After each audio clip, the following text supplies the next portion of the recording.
बिस्मिल्लाहिर्रहमानिर्रहीम। आज मैं आपको पढ़ाऊंगा पास्ट कंटिन्यूअस टेंस, जो कि पास्ट का सेकंड टेंस है।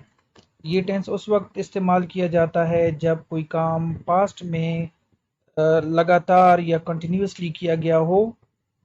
This is the past continuous tense which is the second tense of past, and this tense is used in past, that is for the past activities which were carried out continuously. इस tense की पहचान ये है कि जुमले के आखिर में रहा था, रहे थे, रही थी वगैरह आएगा। इस टेंस में दो हेल्पिंग वर्ब्स इस्तेमाल होते हैं, वाज एंड वर। जैसा कि मैंने आपको बताया कि इस टेंस में दो हेल्पिंग वर्ब हैं, वाज एंड वर। तो अब हम देखते हैं कि वाज किसके साथ इस्तेमाल होता है और वर किन प्रोनाउंस के साथ इस्तेमाल होगा। तो वॉज आपने इस्तेमाल करना है सिर्फ और सिर्फ सिंगुलर नाउन्स के साथ, इसके अलावा आई के साथ, ही, शी, इट के साथ, और किसी एक बंदे का नाम हो सिंगुलर नेम के साथ, यानी सब्जेक्ट आपका सिंगुलर हो, या फिर इसके अलावा सब्जेक्ट आपका ही, शी, इट या फिर आई हो, तो आपने वॉज इस्तेमाल करना है। अब हम देखते हैं कि वर्क इन प्रोनाउंस के साथ या सब्जेक्ट के साथ यूज़ होता है।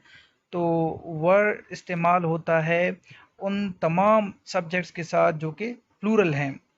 तो प्लूरल नाउन्स के साथ, प्लूरल सब्जेक्ट्स के साथ आपने वर यूज़ करना है, सिंगुलर के साथ और आई, ही, शी, इट के साथ आपने वॉज यूज़ करना है। ठीक है, तो ये था हेल्पिंग वर्ब्स या एक्सिलरी वर्ब्स का यूज़। अब कुछ सेंटेंसेस बना लेते हैं इस टेंस में। पहला सेंटेंस है, वो खाना खा रहा था। तो यहाँ पर at the end of the sentence रहा था है। इसकी ट्रांसलेशन इस तरह से हम करेंगे कि he was eating the meal. He के साथ वॉज इस्तेमाल हुआ है, ईट वर्ब है और आईएनजी ऐड किया है। जितने भी कंटिन्यूस टेंसेज हैं, चाहे वो फ्यूचर कंटिन्यूस है, प्रेजेंट कंटिन्यूस या पास्ट कंटिन्यूस टेंस है, आपने फर्स्ट फॉर्म के साथ आईएनजी ऐड करना होता है। सेकेंड सेंटेंस है, तुम अखबार पढ़ रहे थे। तो अगेन यहाँ पर at the end of the sentence we have रहे थे, तो इसकी ट्रांसलेशन इस तरह से होगी, you were reading the newspaper. तो ये तो थे पॉजिटिव सेंटेंसेस। अब हम कुछ नेगेटिव सेंटेंसेस की एग्जांपल्स लेते हैं और देखते हैं कि नेगेटिव सेंटेंसेस में क्या होगा।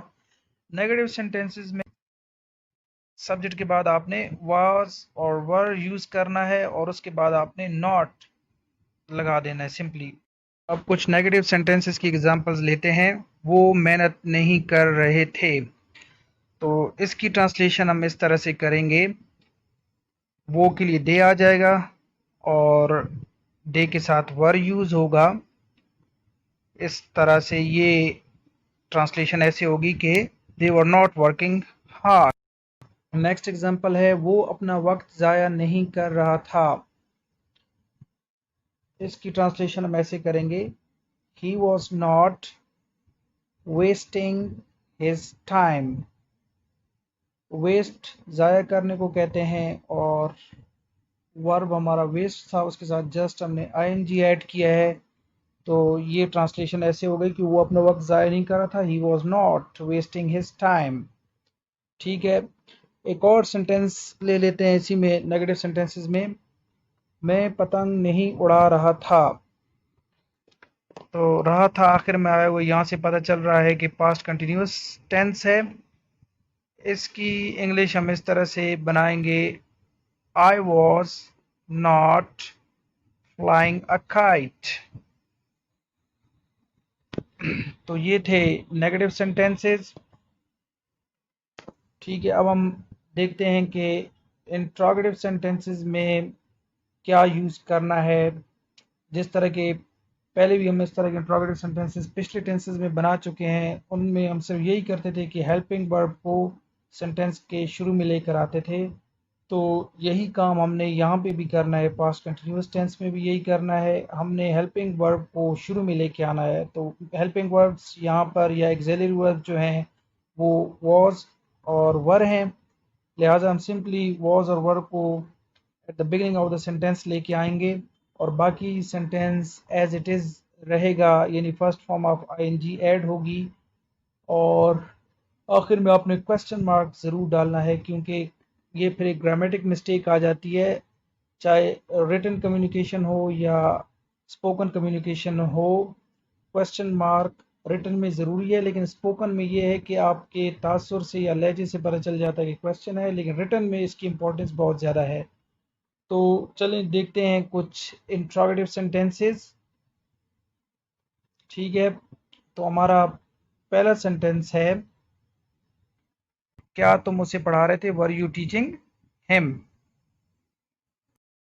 क्या वो सो रहा था? तो इसको हम ऐसे ट्रांसलेट करेंगे, क्या वो सो रहा था? इसकी ट्रांसलेशन इस तरह से होगी, was he sleeping? Was he sleeping? और क्वेश्चन मार्क आखिर में पुट कर देना है। ये था past continuous. Thanks a lot for being with me.